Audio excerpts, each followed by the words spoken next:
শুধু তোমারই জন্য সিরিয়ালের আজকের পর্বে আমরা দেখতে পারবো তিতলির চক্রান্তে রাহি ও রাহুলের মধ্যে দূরত্ব তৈরি হলেও রাহুলের আকস্মিক দুর্ঘটনার গল্পের মোড় সম্পূর্ণ ঘুরিয়ে দিয়েছে।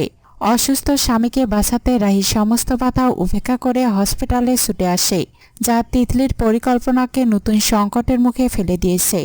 রাহি ভুবনেশ্বর কলেজে পড়াতে চলে যাওয়ায় তিতলি খুব আনন্দিত হয়।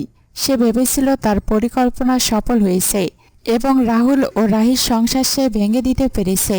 তিতলি মনে মনে রাহুলকে বোকা বলে উপহাস করে, কারণ রাহুল নিজের স্ত্রীর চেয়ে তিতলির কথা বেশি বিশ্বাস করেছিল। তিতলির আনন্দ বেশিক্ষণ স্থায়ী হয়নি।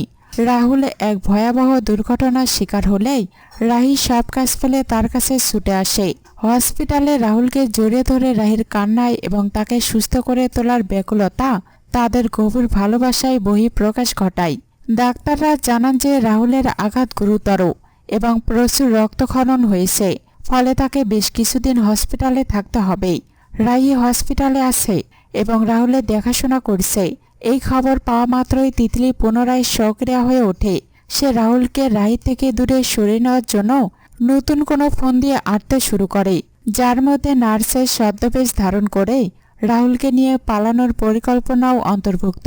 রাহুলের এই সংকটজনক পরিস্থিতি রাহি ও রাহুলের সম্পর্কের টানাপোড়েনকে নতুন এক উচ্চতায় নিয়ে গেছে। একদিকে রাহির নিঃস্বার্থ সেবা এবং অন্যদিকে তিতলির মরিয়া চক্রান্ত। এই দুয়ের দ্বন্দ্বের গল্পের আরও উত্তেজনাপূর্ণ হয়ে উঠবে।